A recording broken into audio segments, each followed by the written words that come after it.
Hello students, कैसे हो आप सब। आई होप, आशा करता हूँ आप सभी अच्छे होंगे। और चलते हैं आज की क्लास में।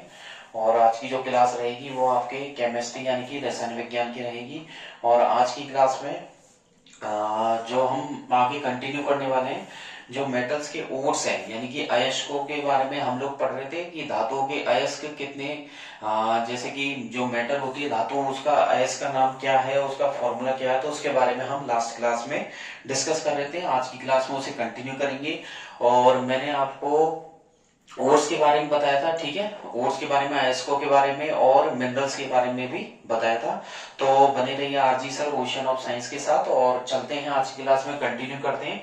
और 2 मिनट के लिए मैं लास्ट रिपीट करना चाहूंगा कि मैंने आपको उसमें लास्ट क्लास में मिनरल्स के बारे में बताया था, ठीक है, कि मिनरल्स कैसे कहते हैं। तो जो खनिज पदार्थ होते हैं उनकी कंबाइंड स्टेट को मिनरल बोलते हैं, ठीक है। जैसा कि मिनरल्स, और मिनरल्स का मतलब होता है खनिज पदार्थ, अंडरस्टैंड। और मैंने इसके बारे में बताया था कि the combined state of metals, धातुओं की जो संयुक्त अवस्था होती है, the combined state of metals, उसे मिनरल्स के नाम से जाना जाता है। तो धातुओं की जो संयुक्त अवस्था होती है वही उसका खनिज पदार्थ कहलाती है। ये मैंने आपको लास्ट क्लास में बताया था। जैसे कार्बोनेट्स के बारे में, संयुक्त अवस्था एक तो कार्बोनेट्स हो गई, ठीक है, सल्फेट हो जाएगी, ये मैंने आपको ऑक्साइड है, S-2 है, तो सल्फाइड है, सल्फेट है, ऑक्साइड है, कार्बोनेट है, ये सब संयुक्त अवस्था होती है। तो ये मिनरल्स की कंबाइंड स्टेट हो चुकी है, ठीक है। और ओर्स के बारे में भी मैंने बताया था कि ओर्स किसे कहते हैं। तो अयस्क किसे बोलेंगे, अयस्क का मतलब होता है कि जो मिनरल्स होते हैं जो मेटल से एक्सट्रैक्ट किए जाते हैं, अंडरस्टैंड। यानी कि मिनरल से जो मेटल्स निकाली जाती है, और वो मेटल जो निकाली जाएगी, ये जो मिनरल्स है, और मिनरल से हम लोग मेटल्स को यानी कि धातुओं को निकालेंगे, ठीक है, एक्सट्रैक्ट किए जाएगा। और कैसा, कन्वीनियंटली यानी कि आसानी पूर्वक और प्रॉफिटेबली। यदि हम किसी मिनरल से किसी धातु को निकाल लें तो वो क्या कहलाएगी, उसे ओर बोला जाता है, ठीक है, यानी कि अयस्क बोला जाता है। फिर मैंने आपको कुछ बताए थे, एल्युमिनियम के ओर का नाम बताया था, बॉक्साइट है, डोलोमाइट है, ठीक है।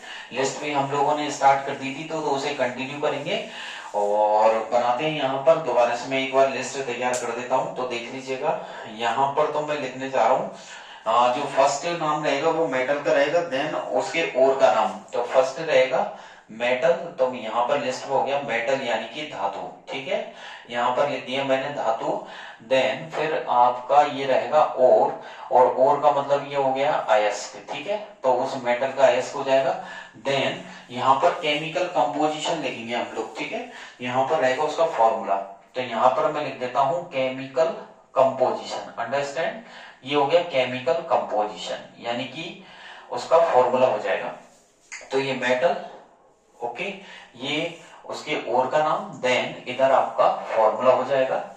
ये लिस्ट लास्ट क्लास में मैंने कंटिन्यू कर दी थी, तो देख लीजिएगा। पहला चलते हैं, पहला तो है आपके एल्यूमिनियम, और एल्यूमिनियम का जो ओर का नाम है बॉक्साइट। तो फर्स्ट पे मैंने आपको एल्यूमिनियम बता दिया था, और एल्यूमिनियम का सिंबल होता है Al, और इसके ओर का नाम क्या है, बॉक्साइट। ये आपको याद करना है, 1 नंबर का यहाँ से क्वेश्चन आएगा कि एल्युमिनियम के ओर का नाम बताइए, तो आप उसका क्या नाम बताओगे, बॉक्साइट, ठीक है। और उसका फॉर्मूला क्या होता है, Al2O3.2H2, अंडरस्टैंड। देन फिर मैंने एल्युमिनियम के बाद में आपको कैल्शियम बताया था, सेकंड कैल्शियम, ठीक है। तो कैल्शियम का सिंबल होता है Ca, और उसके ओर का नाम, इसके दो ओर होते हैं, एक का नाम तो है डोलोमाइट, क्या है, डोलोमाइट, और दूसरे का नाम है लाइम स्टोन यानी कि चूने का पत्थर, ओके। तो पहला हो गया डोलोमाइट और दूसरा हो गया लाइम स्टोन। और डोलोमाइट का जो फॉर्मूला होता है वो है CaCO3.MgCO3, ठीक है। और लाइम स्टोन जो होता है चूने का पत्थर, इसका फॉर्मूला होता है CaCO3, ठीक है। तो ये हो जाएगा इसका CaCO3.MgCO3 यानी कि कैल्शियम कार्बोनेट, मैग्नीशियम कार्बोनेट और लाइमस्टोन जो चूने का पत्थर है, इसका फॉर्मूला हो जाएगा CaCO3, अंडरस्टैंड। तो ये कैल्शियम के और का नाम है डोलोमाइट, जिसका फॉर्मूला ये रहा CaCO3.MgCO3। और जो दूसरा है आपके कैल्शियम के दूसरे ओर का नाम है लाइमस्टोन और इसका फॉर्मूला हो गया CaCO3। ठीक है, आगे की तरफ बढ़े।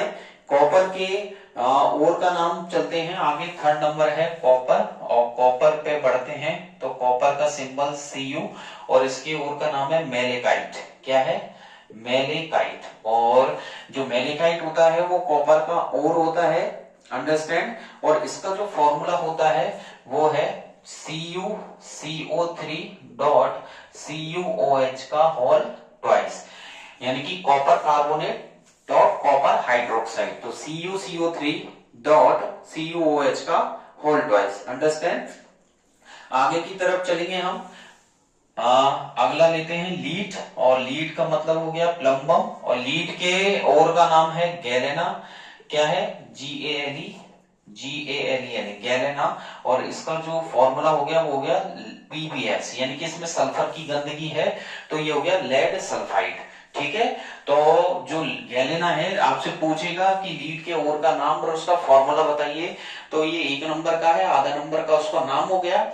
देन हाफ जो हो गया उसका फॉर्मूला है, तो लीड के ओर का नाम है गैलेना, देन इसका फॉर्मूला हो गया PbS, अंडरस्टैंड। आगे की तरफ बढ़ेंगे हम, आगे की तरफ देखते हैं आयरन। ठीक है, 5th नंबर पे देखिएगा आयरन, और आयरन का सिंबल हो गया Fe। आयरन की ओर का नाम क्या है? हेमेटाइट होता है। क्या होता है? हेमेटाइट, तो HAEMA, हेमेटाइट। ठीक है, ये जो है ये आयरन के ओर का नाम है। तो आयरन यानी कि लोहा, इसके ओर का नाम है हेमेटाइट, और इसका जो फॉर्मूला होता है वो होता है Fe2O3। ठीक है, ये आप लोग याद कर लेंगे, तो इन्हें लिख लिख करके आपको याद करना है अच्छे से। फिर में कोई डाउट आता है तो आप कमेंट बॉक्स में टाइप कर सकते हैं, आपको वहां से उसके आंसर प्रॉपर मिलेंगे, अंडरस्टैंड। तो नेक्स्ट चलते हैं। तो देखिए यहाँ पर एल्युमिनियम हो चुका है, कैल्शियम है, कॉपर है, लीड है, आयरन है, ये इनके केमिकल कंपोजिशन मैंने लिख दिए। और जितनी भी मेटल्स हैं, मैंने 5 मेटल्स स्क्रीन पर शो की हैं, तो स्क्रीन पर मैंने 5 इनके ओर्स के नाम लिख दिए हैं। आयरन के बाद हम यहाँ पर चलते हैं सिल्वर। ठीक है, ये सिल्वर जो है, सिल्वर के ओर का नाम, सिंबल तो होता है Ag, और इसके ओर का नाम है अर्जेंटाइट, अंडरस्टैंड। अर्जेंटाइट इसके ओर का नाम है, और इसका जो फॉर्मूला हो जाएगा, केमिकल कंपोजिशन है Ag2S। क्या है? Ag2S। तो मैं यहां से ऊपर दोबारा लिख रहा हूं, तो देख लीजिएगा। एल्यूमिनियम के ओर का नाम है बॉक्साइट, और मैंने यहां लिखा है Al2O3.2S2, अंडरस्टैंड। और इसमें ऑक्साइड इसका जो है, इससे हम एल्युमिनियम निकाल लेंगे। देन कैल्शियम के ओर का नाम है डोलोमाइट और लाइमस्टोन, इसके दो और होते हैं। डोलोमाइट का फॉर्मूला CaCO3.MgCO3, और लाइमस्टोन का फॉर्मूला है कैल्शियम कार्बोनेट यानी कि CaCO3। आपसे जिसका और पूछा जाए और उसी का ही आप केमिकल कंपोजिशन देंगे। ठीक है, 1 नंबर का क्वेश्चन रहेगा यहाँ पर ये, और 1 नंबर के साथ साथ आपको उसमें क्या पूछेगा, एक तो फॉर्मूला प्लस केमिकल कंपोजिशन। ठीक है, कॉपर के ओर का नाम है मेलेकाइट, और इसका फॉर्मूला है CuCO3.CuOH का whole twice, understand. Copper carbonate, then copper hydroxide. फिर है लीड, लीड का सिंबल होता है Pb, और इसके ओर का नाम क्या है? इसके ओर का नाम है गैलेना। ठीक है, और इसका जो है फॉर्मूला हो गया PbS यानी कि लीड सल्फाइड। ठीक है, और अगला जो है आयरन, आयरन के ओर, आयरन का जो सिंबल है Fe, और हेमेटाइट इसके ओर का नाम है, और Fe2O3 इसका फॉर्मूला है। देन सिल्वर, सिल्वर के ओर का नाम अर्जेंटाइट है, और इसका जो फॉर्मूला है वो Ag2S होता है। क्या होता है? Ag2S। तो सिल्वर तक हो गया, आगे की तरफ चलेंगे हम, सोडियम से कंटिन्यू करेंगे। ठीक है, तो इसे यहां से हटा देते हैं, इनको अच्छे से आप लोग याद करना, इनमें से 1 नंबर का क्वेश्चन जरूर बनेगा। और देख लीजिएगा, आगे की तरफ बढ़ते हैं, और अगला जो चलेंगे वो हम लेंगे, सिल्वर तक हो गया है, अगले की तरफ सोडियम। ठीक है, तो सिल्वर जो भी नंबर था आप देख लीजिएगा, फिर हम सोडियम की तरफ हम लोग पढ़ रहे हैं। ठीक है, सोडियम, सोडियम का सिंबल हो गया Na, और इसके ओर का नाम है रॉक सॉल्ट। ठीक है, चट्टानी नमक जो होता है, rock salt, rock salt, understand. Formula इसका केमिकल कंपोजिशन वही NaCl। ठीक है, तो सोडियम के ओर का नाम रॉक सॉल्ट हो गया, NaCl। आगे चले, अगला जो हम देखने वाले हैं वो है आपका जिंक। ठीक ठीक है। और जिंक का जो सिंबल होता है वो Zn होता है। और यहाँ पर जिंक के दो और होते हैं, कितने और हैं यहाँ पर जिंक के यहाँ पर दो और हैं, ठीक है। एक तो है जिंक ब्लेंडी और दूसरा है कैलेमाइन, ठीक है। तो जिंक के दो और होते हैं, फर्स्ट है जिंक ब्लेंडी, जिंक ब्लेंडी, अंडरस्टैंड। और इसका फॉर्मूला हो गया ZnS, यानी कि जिंक सल्फाइड, जिंक ब्लेंडी हो गया इसका। और दूसरा होता है कैलेमाइन, दूसरे और का नाम है कैलेमाइन, और कैलेमाइन इसका फॉर्मूला हो गया ZnCO3, अंडरस्टैंड। तो आपको पूछेगा जिंक के और का नाम, तो आप कोई सा भी लिख सकते हैं, आपके पास दो हैं, एक तो है जिंक ब्लेंडी जिसका फॉर्मूला है ZnS, ठीक है, और दूसरा है कैलेमाइन जिसका फॉर्मूला है ZnCO3, अंडरस्टैंड। तो जिंक के दो और हो गए, जिंक ब्लेंडी और जिंक ब्लेंडी ZnS और कैलेमाइन ZnCO3। आगे चलेंगे, हम पढ़ते हैं अगला जो मरकरी है, यानी कि पारा, मरकरी जिसका सिंबल Hg है, और इसके और का नाम है सिनेबार, क्या है सिनेबार, और इसका फॉर्मूला होता है HgS, यानी कि मर्क्यूरस सल्फाइड इसका फॉर्मूला हो गया।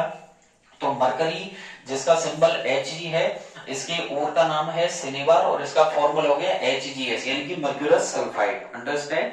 आगे की तरफ देखते हैं, और अगला जो हम पढ़ेंगे, अगला मैं आपको बताने वाला हूं टिन। क्या बताऊंगा मैं अगला?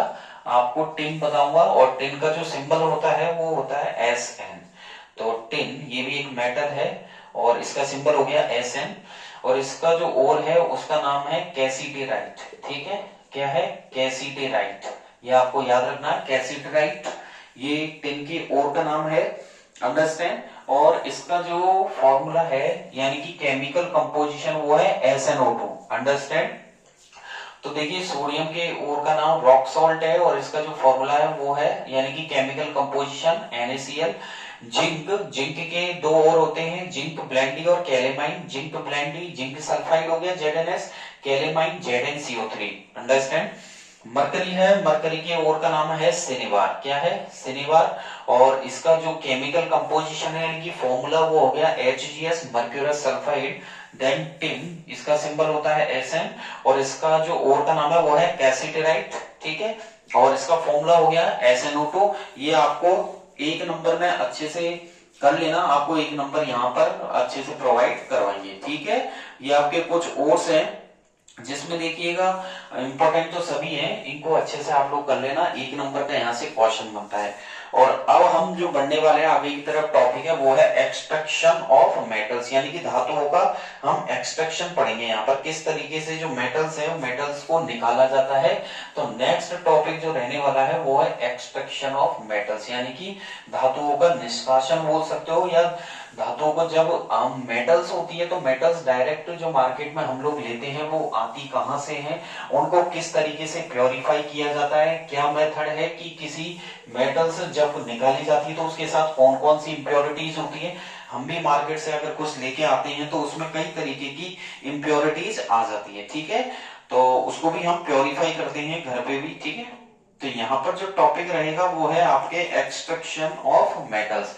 तो मैं यहाँ पर डाल देता हूं, देख लीजिएगा यहाँ स्क्रीन पर मेंशन कर रहा हूं एक्सट्रैक्शन ऑफ मेटल्स, यानी कि धातुओं का निष्कासन। तो यहाँ हिंदी में हो गया धातुओं का निष्कासन, अंडरस्टैंड, यानी कि यहाँ पर हम इनका प्योरिफिकेशन कर रहे हैं, एक तरीके से एक्सट्रैक्ट कर रहे हैं यानी कि निकाल रहे हैं। और इसमें जो पहला आता है वो आता है आपके कि जैसे आप हम मेटल्स पढ़ रहे हैं उनकी स्टडी कर रहे हैं, तो यानी कि और से अगर किसी मेटल को निकाला जाता है, जैसे हम लोग गेहूं खरीदते हैं, कुछ भी सामान लेते हैं मार्केट से, चावल भी लाते हैं, कुछ भी लाते हैं, तो दाल भी लेते हैं, पल्सेस लेते हैं, तो उसमें गंदगी आ जाती है, कंकड़ आ जाती है, जिसे हम लोग घर पे सेपरेट करते हैं। अलग अलग तरीके होते हैं सारी चीजों को सेपरेट करने के, तो हम इम्प्योरिटीज को उसमें से अलग कर देते हैं, तो वो जो हमारे काम की चीज है वो हमारी प्योर हो जाती है। तो इसी प्रकार जो मेटल्स जो होती हैं, तो मेटल्स को प्योर किया जाता है उनके ओर से, तो ओर से उसकी गंदगी को निकाल देना, तो क्या बच जाएगी, प्योर मेटल हमारे हाथ में रह जाएगी।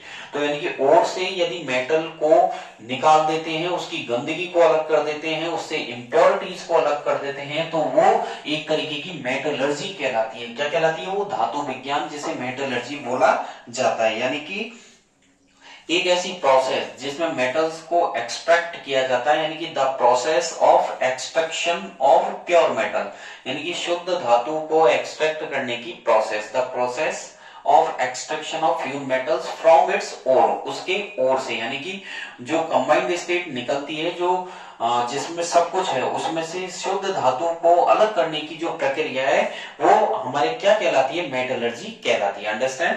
तो मैं यहाँ पर हेडिंग डाल रहा हूं, ये तो हो गया आपका एक्सट्रैक्शन ऑफ मेटल्स, यानी कि धातुओं का निष्कासन। देन हम यहाँ पर पढ़ेंगे मेटलर्जी। ठीक है, तो मैं यहाँ पर हेडिंग डाल दिया मेटलर्जी। और मेटलर्जी जो होती है, जिसे धातु विज्ञान भी बोलते हैं, तो एक ऐसी प्रोसेस है, the process of extraction of pure metal. ठीक है, तो मैं यहाँ स्क्रीन पर लिख रहा हूं द प्रोसेस ऑफ एक्सट्रैक्शन। ठीक है, एक्सट्रैक्शन का मतलब होता है निकालना। ठीक है, यानी कि प्राप्त करना होता है या निकालना। The process of extraction of pure metals, यानी कि शुद्ध धातुओं को। अंडरस्टैंड?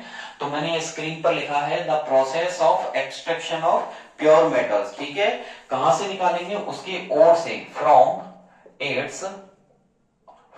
इट्स ओर्स, यानी कि उनके अयस्कों से निकालने की। From its ores is called, बहुत अच्छा चैप्टर है, इज कॉल्ड मेटलर्जी। आप बने रहिए आरजी सर के साथ, और वीडियो को जो भी क्लासेस देते हैं, जो भी वीडियोस आप देखते हैं बार बार रिपीट करके, तो उनको एंड तक जरूर देखें, स्किप ना करें। कई बार क्या होता है कि हम चलते चलते थोड़ा सा ऐसा लगता है कि थोड़ा आगे निकाल दे, फॉरवर्ड कर दे, तो उसी जिस टाइम पे आपने आगे उसे बढ़ाया है, फॉरवर्ड किया, हो सकता है उसी में ही कुछ इंपॉर्टेंट हो, तो इसलिए पूरी क्लासेस लें, एंड तक लें। फिर भी कोई डाउट रहता तो आप पूछ सकते हैं। ठीक है, टेलीग्राम से भी आप लोग क्वेश्चन कर सकते हैं, और वहां से भी आप पढ़ सकते हैं। ठीक है, कॉल्ड मेटलर्जी, उसे मेटलर्जी बोलते हैं। और इसके अंदर कई मेटलर्जिकल प्रोसेस इन्वॉल्व है। ठीक है, ये तो हो गया मेटलर्जी। और इसके अंदर जब किसी, जैसे घर पे भी कोई खाने के आइटम में से हम गंदगी को बाहर निकालते हैं, तो किसी को गर्म करके निकालते हैं, किसी को छान करके, किसी को बीन कर, किसी का विनोविंग, किसी का हैंड पैकिंग, सबका अलग अलग सिस्टम है। ऐसे ही यहाँ पर भी अलग अलग सिस्टम है, कई स्टेप ऐसे इन्वॉल्व किए गए हैं कि किसी अशुद्ध धातु से शुद्ध धातु को सेपरेट करना है, उसके ओर से प्योर मेटल को निकालने के लिए कई ऐसे स्टेप्स इन्वॉल्व किए गए। ठीक है, तो मैं यहां पर लिख रहा हूं मेटलर्जिकल, तो कई ऐसे मेटलर्जिकल प्रोसेस इन्वॉल्व की गई है, मेटलर्जिकल प्रोसेस इन्वॉल्व। ठीक है, तो यहां पर लिखा है मेटलर्जिकल प्रोसेस इन्वॉल्व्स। ठीक है, यहां पर लिख रहा हूं मैं द फॉलोइंग स्टेप्स, जो स्टेप्स है वो निम्न प्रकार है, द फॉलोइंग स्टेप्स। ठीक है, तो जो मेटलर्जिकल प्रोसेस इन्वॉल्व की गई है उनके स्टेप्स निम्न प्रकार है। सबसे पहला तो आता है कंसंट्रेशन। हम ये चेक करते हैं कि मार्केट से हम जो कुछ भी लाते हैं, कुछ भी खरीदते हैं, तो हम एक अमाउंट में लेते हैं, उसका मास होता है कुछ ना कुछ, है ना, कि जैसे 1 किलो 2 किलो 3 किलो, तो ऐसे ही जब ओर में से प्योर मेटल निकालनी है तो उसका कोई ना कोई मास होता है, तो उसे कंसंट्रेशन बोलते हैं। तो यहाँ पर फर्स्ट पॉइंट आता है कंसंट्रेशन ऑफ ओर। ठीक है, तो मैं यहाँ लिख रहा हूं कंसंट्रेशन ऑफ ओर। ठीक है, तो मैंने यहाँ पर फर्स्ट लिखा है कंसंट्रेशन ऑफ ओर, का मतलब है अयस्कों की सांद्रता। ठीक है, अयस्कों की सांद्रता, तो मैंने यहां पर लिख दिया है फर्स्ट है कंसंट्रेशन ऑफ ओर, अयस्कों की सांद्रता। ठीक है, फिर हम क्या करेंगे, जो ओर है उसका कंसंट्रेशन, पहले स्टेप में उसका कंसंट्रेशन चेक करना है, सेकंड में हम उसका कन्वर्जन करेंगे। तो सेकंड स्टेप रहेगा आपके conversion of ores into oxides. ठीक है, उन्हें ऑक्साइड्स में बदला जाएगा। तो देख लीजिएगा, पहले स्टेप में सबसे पहला तो हम यही होता है कि मार्केट से भी जो कुछ लाते हैं तो उसको वेट करते हैं, फिर हम उसका तोलते हैं, फिर उसमें से जो उसकी इम्प्योरिटीज को फिर अलग अलग तरीके से हम लोग निकाल देते हैं। तो इसी प्रकार है, जब किसी मेटल्स को अलग करना होता है तो उसमें क्या करते हैं, सबसे पहले कितनी क्वांटिटी में और निकला है उसकी कंसंट्रेशन को पता किया जाता है, तो उसे बोला गया है अयस्कों की सांद्रता। फिर जो ओस है उसका कन्वर्जन किया जाएगा, यानी किसमें, उसके ऑक्साइड्स में, इनटू इट्स ऑक्साइड्स। ठीक है, उसके ऑक्साइड में उसे बदलेंगे हम लोग, कन्वर्ट करेंगे ऑक्सीजन से रिएक्ट करके। फिर जो ऑक्साइड बना है उसका रिडक्शन किया जाएगा। तो थर्ड जो स्टेप रहेगा आपका वो रहेगा रिडक्शन ऑफ ऑक्साइड। ठीक है, तो थर्ड हमारा रहेगा रिडक्शन ऑफ ऑक्साइड्स। ठीक है, थर्ड हमारा रहेगा reduction of oxides, understand, to its metal, तो हमारा थर्ड जो स्टेप रहेगा वो है reduction of oxides to its metal, यानी कि जो ऑक्साइड्स में आपने बदला है, ओर को ऑक्साइड में बदला है, उसका रिडक्शन किया जाएगा, अंडरस्टैंड, टू इट्स मेटल। ठीक है, इसे, इसका जो नाम है इस स्टेप का नाम है स्मेल्टिंग, इसे स्मेल्टिंग भी बोला जाता है। तो आप ध्यान रख सकते हैं स्मेल्टिंग प्रोसेस जो वो थर्ड नंबर की होती है, कि जब और को उसके ऑक्साइड में बदला जाता है तो ऑक्साइड का दोबारा से क्या किया जाएगा, रिडक्शन। अब ऑक्साइड में बदलने के लिए तो ऑक्सीजन से रिएक्शन कर देंगे अपन, ऑक्सीजन से रिएक्ट करवा देंगे, then it will converted into oxide. Then reduction के लिए उसे हीट देंगे, हम क्या करेंगे, हीट देंगे। तो उसमें से क्या होगा, ऑक्सीजन का रिमूव होना स्टार्ट हो जाएगा, ऑक्सीजन अलग होना स्टार्ट हो जाएगी। वही क्या कहलाता है, ऑक्सीजन का रिमूव होना ही रिडक्शन कहलाता है, जिसे अपचयन बोला जाता है। ठीक है, और ऑक्सीजन से रिएक्ट करोगे तो उसे ऑक्सीकरण या ऑक्सीडेशन या उसे उपचयन बोलते हैं। तो यहाँ पर पहले तो ऑक्साइड में कन्वर्ट कर दिया, देन उसका अपचयन किया जाएगा, और उसी मेटल का अपचयन करेंगे तो उसे स्मेल्टिंग प्रोसेस बोला जाता है। ठीक है, और फोर्थ नंबर पे हम लोग क्या करेंगे, उसकी रिफाइनिंग हो जाएगी। तो फोर्थ नंबर का टॉपिक रहेगा रिफाइनिंग ऑफ मेटल्स। क्या रहेगा, रिफाइनिंग ऑफ मेटल्स। तो यहाँ पर 4 स्टेप है, ये 4 स्टेप जो है ये आपको रटने हैं, रटने से मतलब ये आपको अच्छे से याद करने में स्टार लगा देता हूँ चारों पे। ठीक है, ये 4 स्टेप है, इनको अच्छे से आप लोग ध्यान रखेंगे। तो पहला स्टेप है आप लोग ओर की कंसंट्रेशन, दूसरा क्या है, conversion of ore into oxide, then third है reduction of oxide, then fourth है प्योरिफिकेशन। ठीक है, यानी कि रिफाइनिंग। तो पहला स्टेप है कंसंट्रेशन ऑफ ओर, सेकंड है conversion of ore into oxide, then third है रिडक्शन, फोर्थ है रिफाइनिंग, अंडरस्टैंड। फर्स्ट है कंसंट्रेशन ऑफ ओर, सेकंड है conversion of ore into oxide, third है आपके रिडक्शन, फोर्थ है रिफाइनिंग, अंडरस्टैंड। तो फर्स्ट कंसंट्रेशन को हम लोग यहाँ उठाएंगे, और किस तरीके से कंसंट्रेशन होती है उसका फ्लो चार्ट भी मैं आप लोगों को बताऊंगा। तो यहाँ पर देख लीजिएगा, फर्स्ट स्टेप को हम लोग लेने वाले हैं कंसंट्रेशन ऑफ ओर।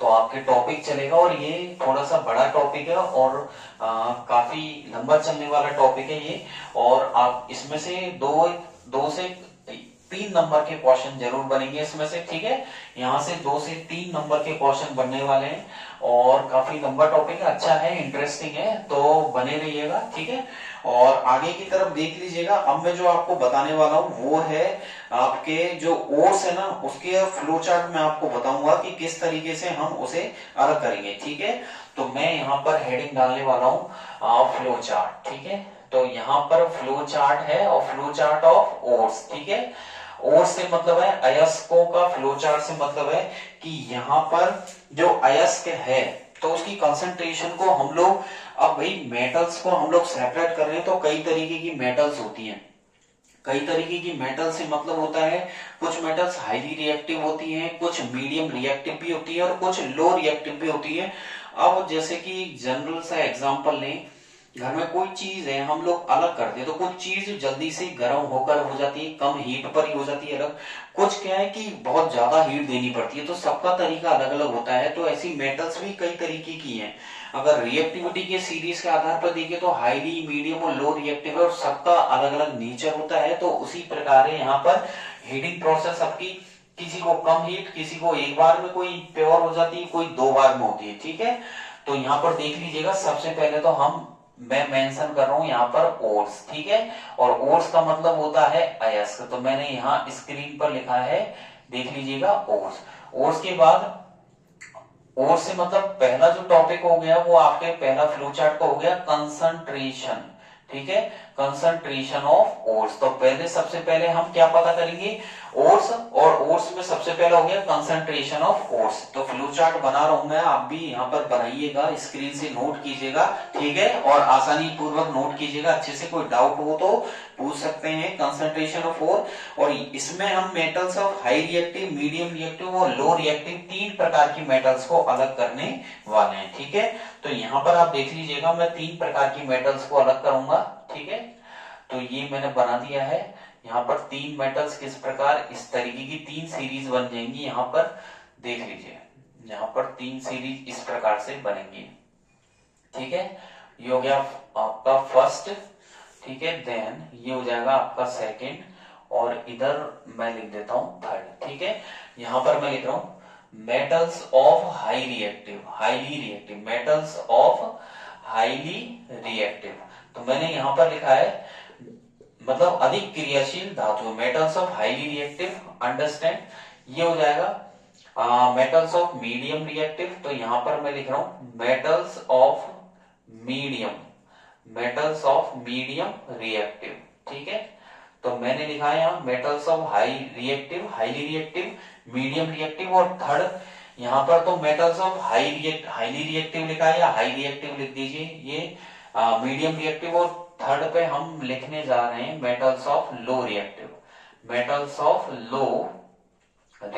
अंडरस्टैंड। तो ये मैंने मेटल्स को 3 यहाँ पर क्वालिटीज कर दी हैं, मेटल्स ऑफ हाई रिएक्टिव, ठीक है, लो रिएक्टिव और मीडियम रिएक्टिव। हाई रिएक्टिव मतलब ज्यादा, हाई रिएक्टिविटी की मतलब ज्यादा, हाई रिएक्टिव ज्यादा क्रियाशील, ये मध्यम क्रियाशील, और ये कम क्रियाशील हो गई। और मेटल्स ऑफ हाई रिएक्टिव जो है उनका इलेक्ट्रोलाइसिस हम करेंगे। तो हाई रिएक्टिव मेटल्स को पहले तो उसका मोल्टन क्रिएट करेंगे। मोल्टन का मतलब है किसी सॉलिड को इतना रिड्यूस कर दिया जाए कि वो लिक्विड में कन्वर्ट हो जाए, किसी सॉलिड को इतना रिड्यूस किया जाए कि वो लिक्विड में कन्वर्ट हो जाए, तो वो उसका मोल्टन कहलाता है। तो यहाँ पर जो हाई रिएक्टिव जो मेटल्स है उनको हम इलेक्ट्रोलाइसिस के थ्रू अलग किया जाएगा। तो यहाँ पर ये हो जाएगा, यहाँ पर इसके नीचे मैं लिख रहा हूं इलेक्ट्रोलाइसिस ऑफ मोल्टन और।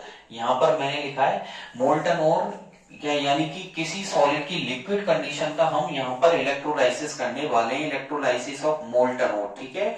और जब आप इसका इलेक्ट्रोलाइसिस करोगे तो आपको क्या मिल जाएगी, प्योर मेटल। तो मैंने यहाँ पर लिख दिया है प्योर मेटल ऑब्टेन्ड, ठीक है।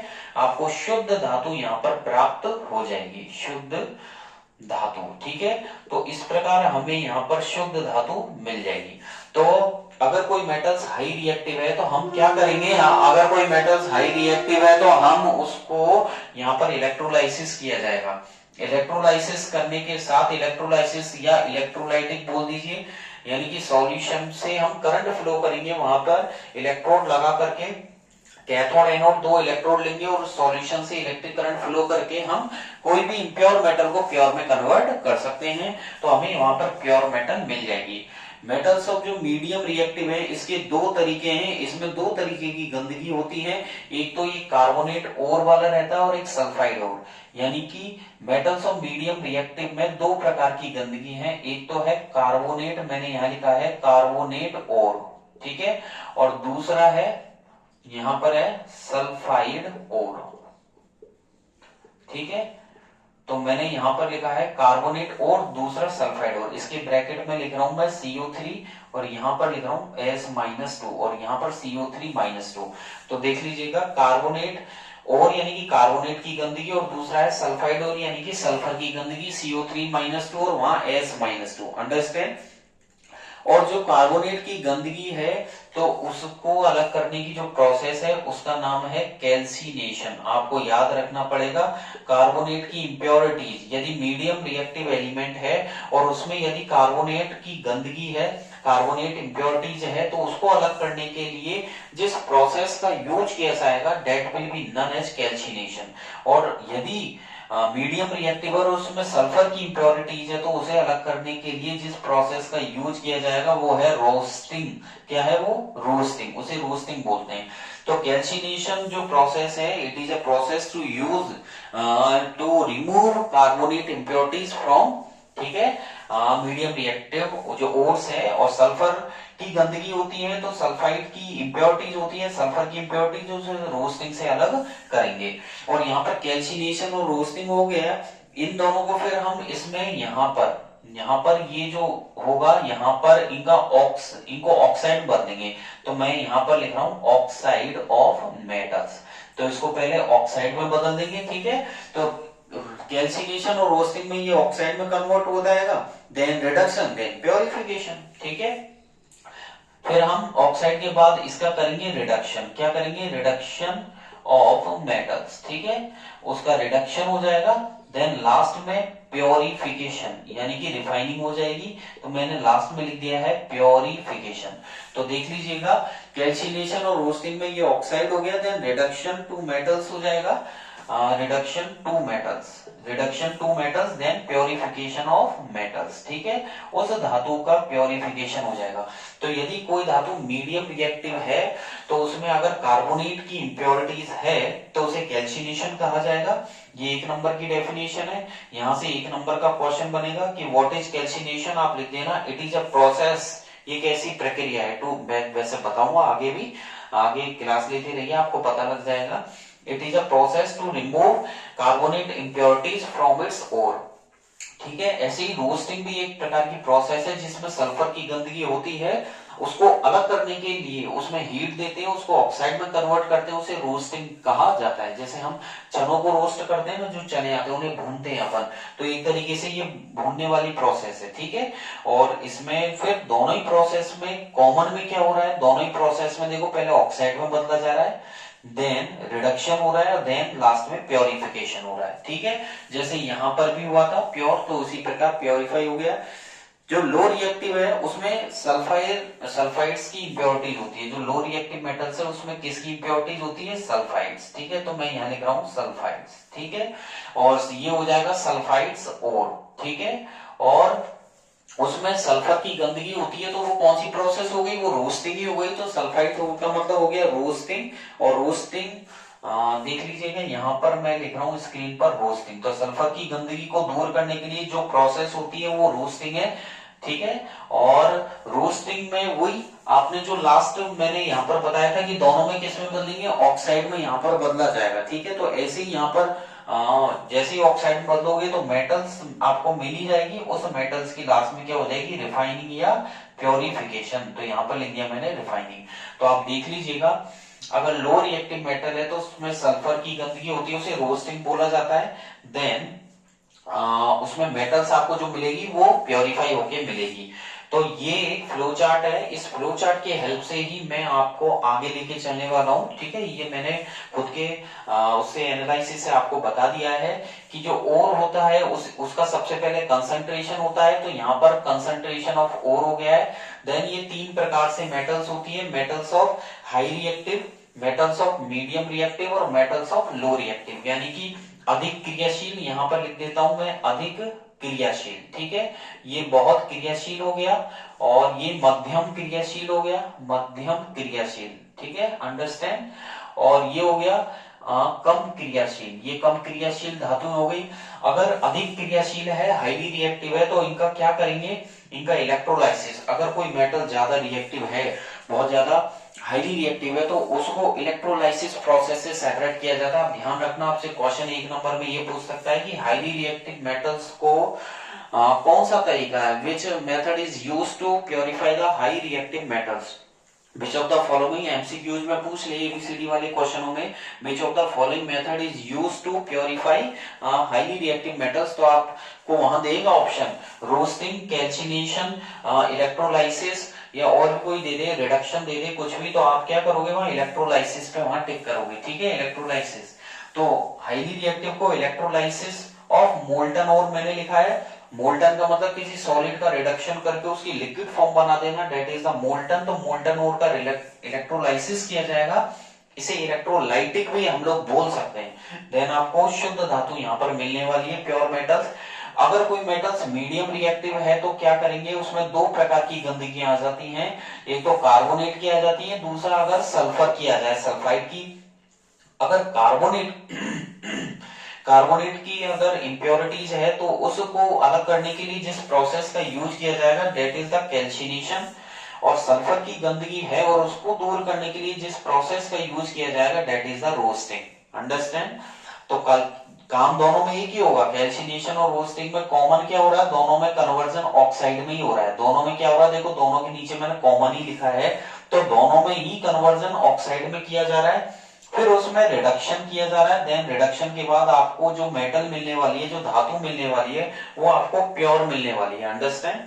अब आ जाइए थर्ड नंबर, लो रिएक्टिव, जो कम क्रियाशील है। इसमें डायरेक्ट हम सल्फाइड्स में बदलेंगे उसको। सल्फाइड्स का मतलब वो कौन सी प्रोसेस है, अगर किसी मेटल के साथ कोई सल्फर की इंप्योरिटीज आती है डेट इज द, और उसको निकालने के लिए, दूर करने के लिए जिस प्रोसेस का यूज किया जाएगा उसे रोस्टिंग बोला जाता है। और इसमें आपको जो मेटल मिलेगी वो रिफाइनिंग होके मिलेगी, प्योर मिलेगी। अंडरस्टैंड? तो मैंने यहाँ पर मेटल्स और फिर मैंने यहाँ पर रिफाइनिंग आपको बता दिया है। और अब हम चलते हैं कंसंट्रेशन की तरफ। तो कंसंट्रेशन की तरफ हम क्या करेंगे, जो अनवांटेड मटेरियल को रिमूव करने की प्रोसेस है ओर से, वो कंसंट्रेशन कहलाती है। तो फर्स्ट हमारा रहेगा कंसंट्रेशन ऑफ ओर। ठीक है, तो यहां से मैं इसको हटा देता हूं, तो देख लीजिएगा आगे की तरफ हम लोग बढ़ते हैं। और फर्स्ट जो रहने वाला है हमारा, फर्स्ट रहेगा कंसंट्रेशन ऑफ ओर। तो देख लीजिएगा फ्लो चार्ट हो ही गया है, और फर्स्ट टॉपिक को यहां से लेते हैं हम लोग। ठीक है, और आगे की तरफ बढ़ते हैं।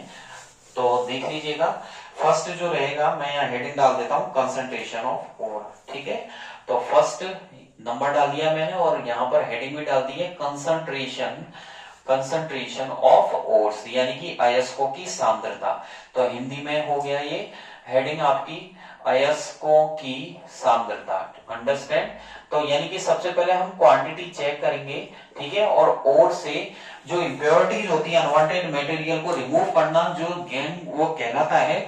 तो देख लीजिएगा कंसंट्रेशन ऑफ ओर में कि जो अनवांटेड मटेरियल किसी ओर में रह जाते हैं, जैसे ओर से हम मेटल निकाल लेंगे। ठीक है, हम और जो एक कंबाइंड स्टेट है उसमें से हम लोग मेटल्स प्योरीफाई कर लेंगे, फिर भी अगर कुछ अनचाहे पदार्थ अगर ओर के अंदर रह जाते हैं कुछ आंशिक रूप से, मतलब 90% आपने 98% निकाल ली, लेकिन 1-2% में अगर कुछ अनवांटेड मटेरियल, कुछ गंदगियां रह गई उस ओर के अंदर, तो वो कहलाएगी गैन। क्या कहलाएगी? वो गैन कहलाएगी। तो पहला है कंसंट्रेशन, यानी कि अयस्कों की सांद्रता, और इसमें मैं स्क्रीन पर मेंशन करने जा रहा हूं द प्रोसेस ऑफ रिमेनिंग।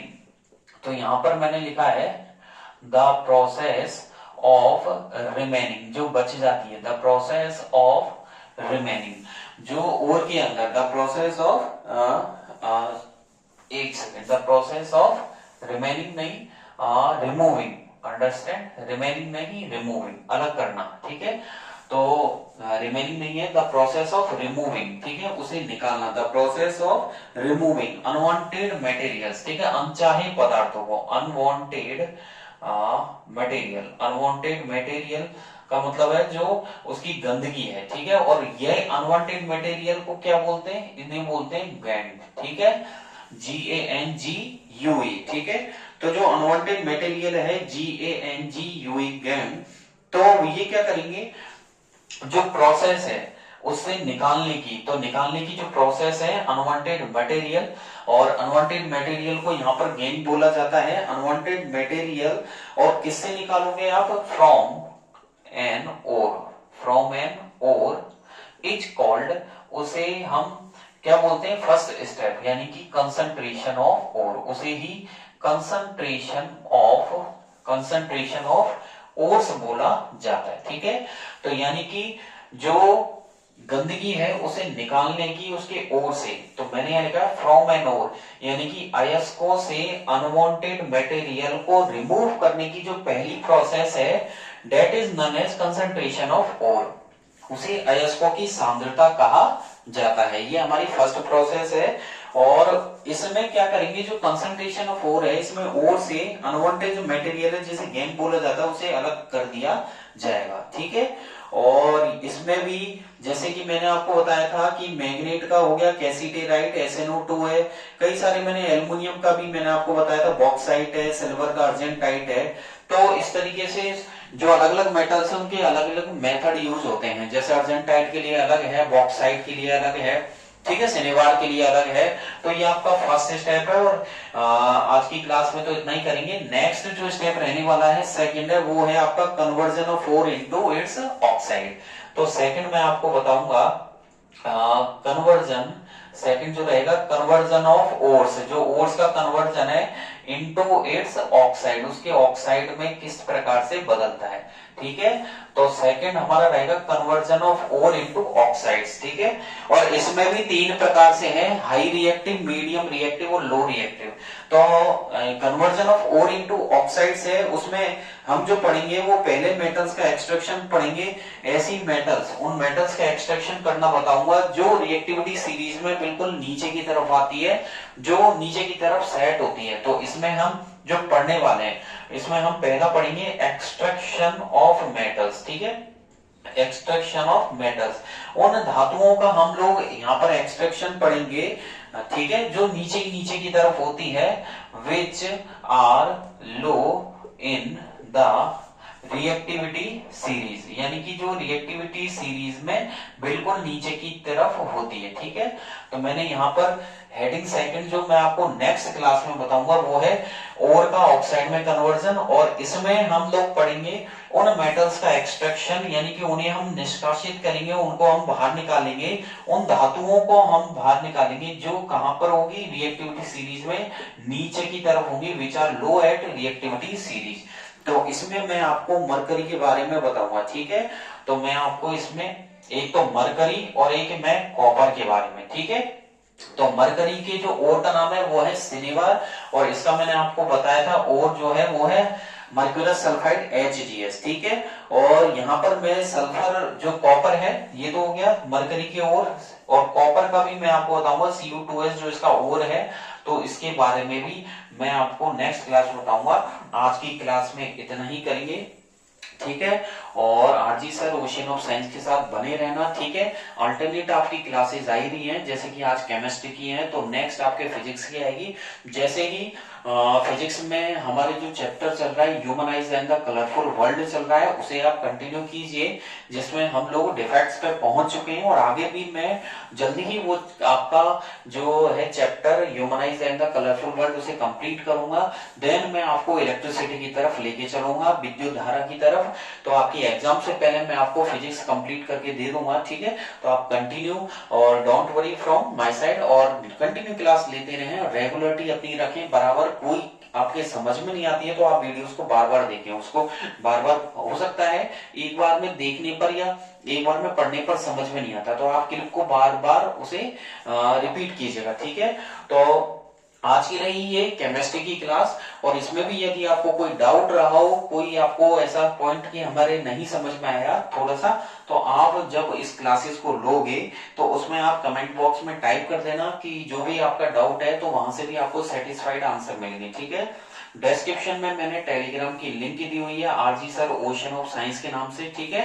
एक पैन इमोजी बना हुआ है, तो वहां पर आप क्लिक करोगे तो वहां से मेरे टेलीग्राम पेज पे लेके जाएगा, वहां से आप ज्वाइन कीजिएगा आरजी सर का चैनल, और वहां से जो डेफिनेशन है वो डिटेल में आराम से और बिल्कुल कंफर्टेबली वहां से पढ़िएगा और लर्न कीजिएगा, ठीक है। फिर भी आपको कोई डाउट रहता है तो आप वहां पर टाइप कर सकते हैं, ठीक है, डिस्क्रिप्शन में, और वहां पर आपके जो कमेंट बॉक्स है वहां पर क्वेश्चन आपके लिख देना, ठीक है।